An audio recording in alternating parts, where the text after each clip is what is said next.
welcome everyone to Mythstorie, a podcast about myths and history. I am one of your hosts, Bryant, with my permanent guest, Cammy. What up, Cammy? Hey, Bryant. Cammy, welcome back to the show that you helped found over a year and a half ago. It's been going great. We recorded a cluster that we'd been releasing, and it's been a little while since we recorded, so it's just been so long.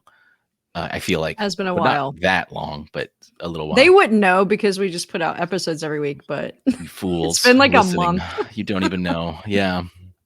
No, it's been really great. We just had Judgment of Paris go up. That was a really cool topic to go into. Fun Greek mythology, but with like a twist too. Not super Greco, what you're used to. Because that's, in Mythstorie, we pick lots of different topics from historical events, myth, legend, from all sorts of walks of life and of Leif. No, sorry. That's a pun for today. So we're going to talk about Vikings in North America today. I've got a PowerPoint ready. No, I don't. This episode is actually kind of brought to us from someone who commented on a video. YouTube user, the MVP 2099. What video was it? It was the one with Debbie. We were talking about Saint Bernard. Saint Bernard? Patrick? No. Saint Bernard. No. We were talking about Saint Patrick. Yes. And also this other guy, Saint. I know. It was talking about Irish priests. Vikings came up and just in general raiding and the movement of the people. And he pointed out, because I had made a comment about Vikings essentially reaching North America. I was mistaken. I thought I had read an article, and I tried to scour the internet to find it. I swore I found something about a Viking ship had been found on the West Coast somewhere. I swear I had read that. I didn't. If you find that article, save me, please, because I can see the article in my head, and I could totally make it real. But what did happen is Vikings reaching from the East Coast, and as soon as you pull up a map, you like, Bryant, how would they get to the West Coast? That's insane. It's so much easier just to go bloop, from you probably from saw it on the Daily Mail or something. I know, yeah. Vikings in Cali for spring break.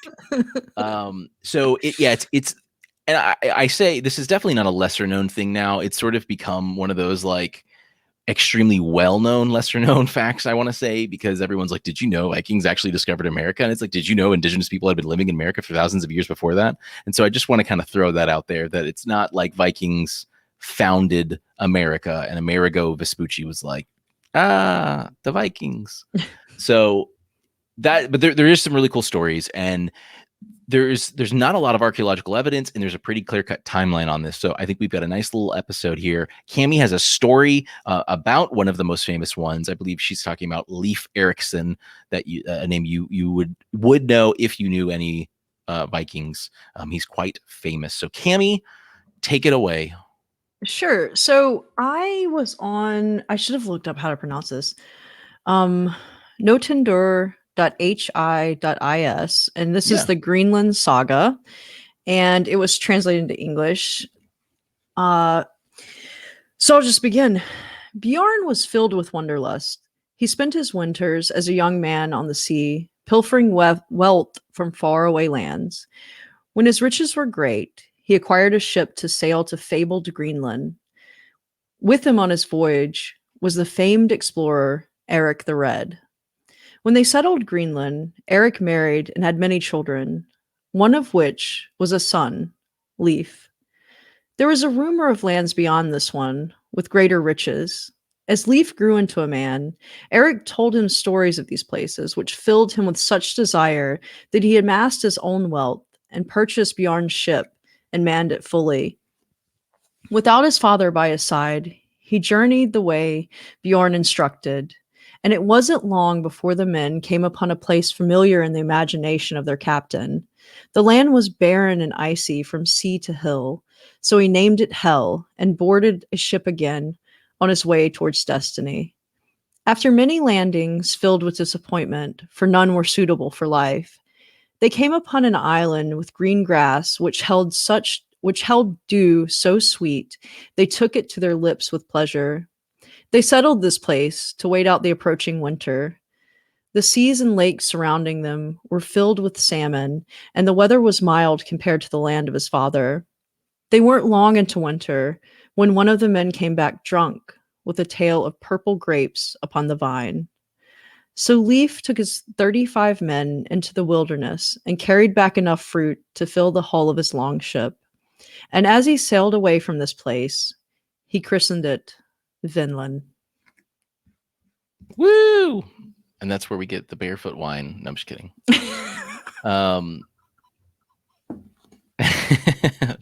That was good. That got Cammy pretty good. YouTube.com/Mythstorie for Cammy's laughing at my terrible jokes. Cammy, great story. I think that really captures it well. I'll put an alert, because if you have been listening to us long, I'm going to talk about the Last Kingdom series, or otherwise known as the Saxon series by Bernard Cornwell. Now, if you need an audiobook or a book, go check his stuff out. It's so great. I've just started rereading the whole series, or listening to it on my drives. I was out of audiobooks, and I just started it, and I love it. And it's so great. It's about 9th century England, the Danish invasion. And everything I know about Vikings, aside from just sort of the general stuff, which kind of doesn't always get it right, I've really learned from his books. And Bernard Cornwell, when you read his books, you go in and you get a extremely well-written fictional story that's historical fiction, and you also get like a college credit. Like you just walk out smarter, because he just woves in history lessons into it, and it's so great. And and there's the Last Kingdom TV series as well, so please check one of those out.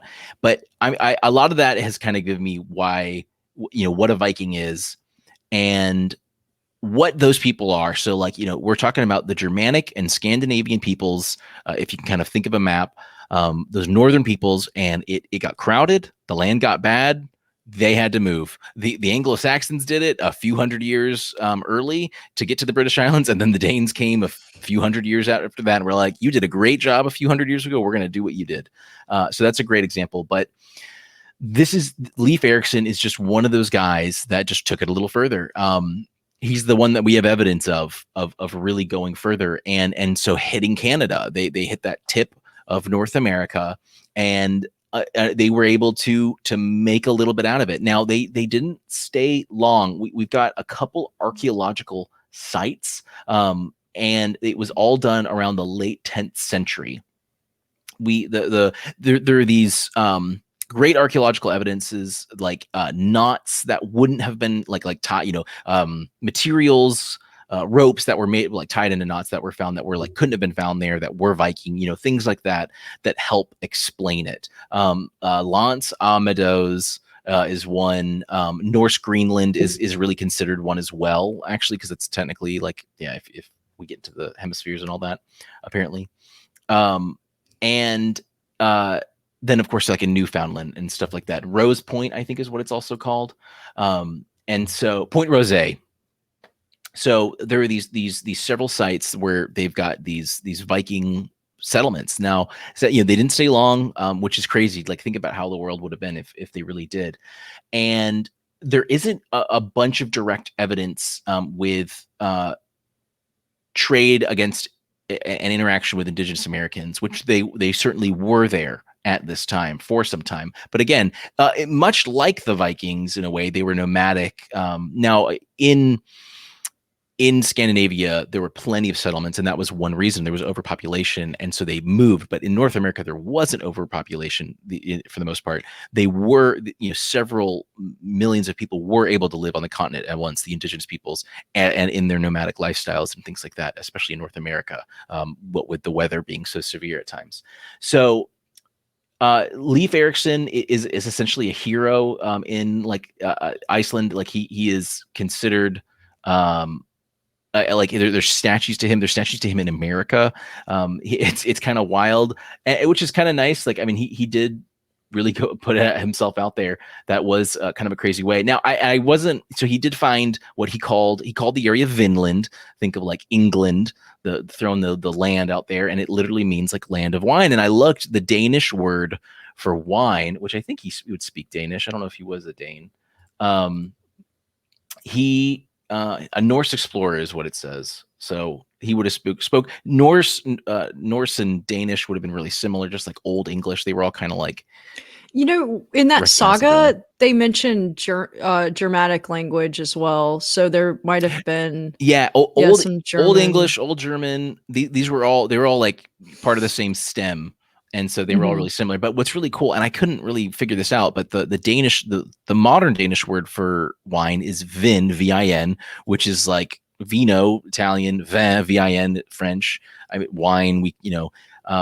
So I think that's really cool. I imagine, I don't think they weren't growing it in the Norse and Scandinavian countries. It wasn't until like, getting into contact with Europe, I bet, and the Mediterranean that they got it. So they probably borrowed the word from them. So I just thought that was a really cool little thing. But there was quite a bit that happened for a little while. There were some attempts to do that. His Leif's brother Torvald Erikson also sailed, and Torvald apparently wasn't so nice though. He apparently found a native indigenous Americans sleeping in canoes, and they were killed. Now this is kind of like the modus operandi for Vikings. You kind of kill first. You gotta come in strong, really, and then you start trading. But they were essentially one victim ran away and came back, and they routed them, and they were gone.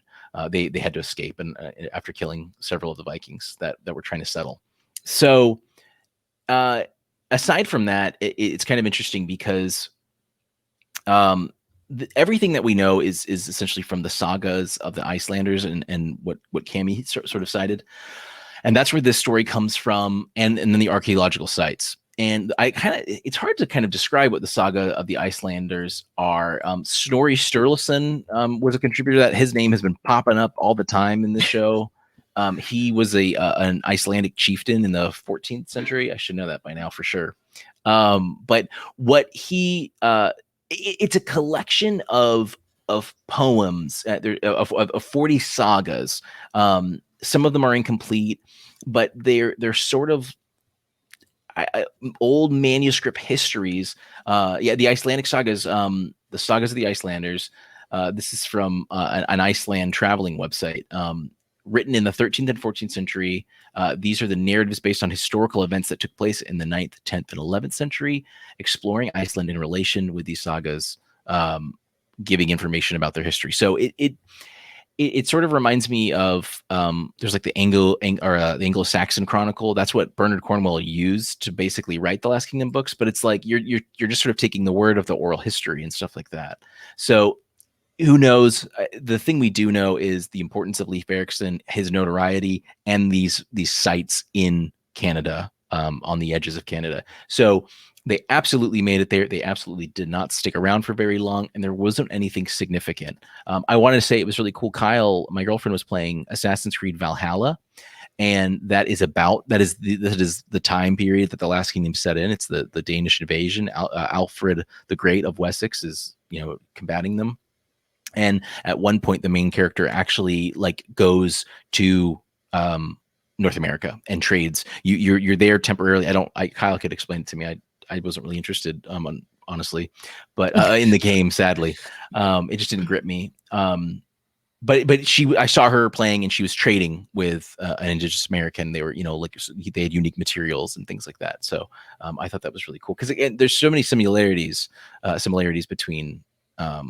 I feel like between the Scandinavian people, because I kind of Viking. When you go Viking, that you're not always a Viking. You go Viking when you're bored, when you need money, when there's nothing else to do. There's too many farmhands already, too many mouths to feed. You go Viking. You find ships. You find Irish people to take and sell to other people.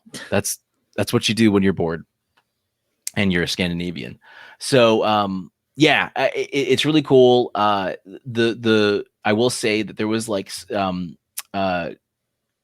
what is it? The Denmark kind of claimed some of these areas, especially Greenland, for quite some time, even though they had no communication with them for a while. And then during the Reformation, they tried to reestablish a Dano-Norwegian missionary, Hans Egede, was sent to Greenland in 1721, finding no surviving Europeans. It did sort of like Denmark was like, let's get back in that place, because everyone's starting to colonize, and they're like, yeah, we'll colonize too. Don't we have some colonies actually? Didn't we like start this?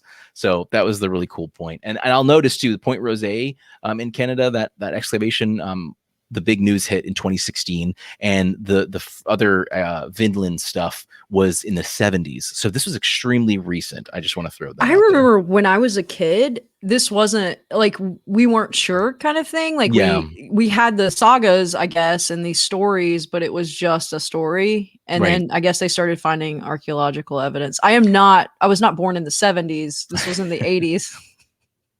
Sure, but it would have been decade later. Taken some time to really, in the 70s is when this couple like first excavated it. So it takes time it would take to interpret the data. Sure. Yeah. Tens of years to really like solidify that and for people to care, but it's really interesting to see. And I wonder one day we will see in California a Viking longship just going to shore and they'll be like, Bryant was right. So I think that covers it. There's a good bit more. Wikipedia has a whole section on the Norse colonization of North America is what it's called. There's some really cool stuff there connected to Leif, his brother, and a few other things there. And it explains that history that I was telling you about going into colonialistic Reformation, all that. Once the Scandinavian countries kind of started to act a little more European and their involvement in that, there's some really cool history there. So check that out if you're interested. And then please, Bernard Cornwell, Last Kingdom series and the Saxon series books, the first one being The Last Kingdom, super good. Really love them. And they've really helped shaped my idea of this time period, the 9th and 10th century, which is when this happened. So thanks again to the MVP 2099 for giving us this idea to talk about this, because I definitely had an idea somewhere. Leif Erikson's a really cool topic, but this is a really cool angle just to go at it. And Cammy had a fantastic story. Thank you, Cammy, for your work. Yeah, absolutely. So everyone, Mythstorie, we're done with this one. We hope you enjoyed it. If you have any, my cat's meowing. I got to wrap up. I'm sorry. If you have any suggestions for shows, let us know. Mythstorie@gmail.com is a great way to get in touch with us. Our Facebook group, Instagram, Twitter, all that. Linktree is in the description. You can click that. And it'll take you to all the landing sites for everything, including our Discord. So feel free to get intimate in there if you'd like. I think that covers it, right, Cammy? That's about it. Excellent. Well, everyone, we will see you next time. Oh. Oh. Grapes. Wine.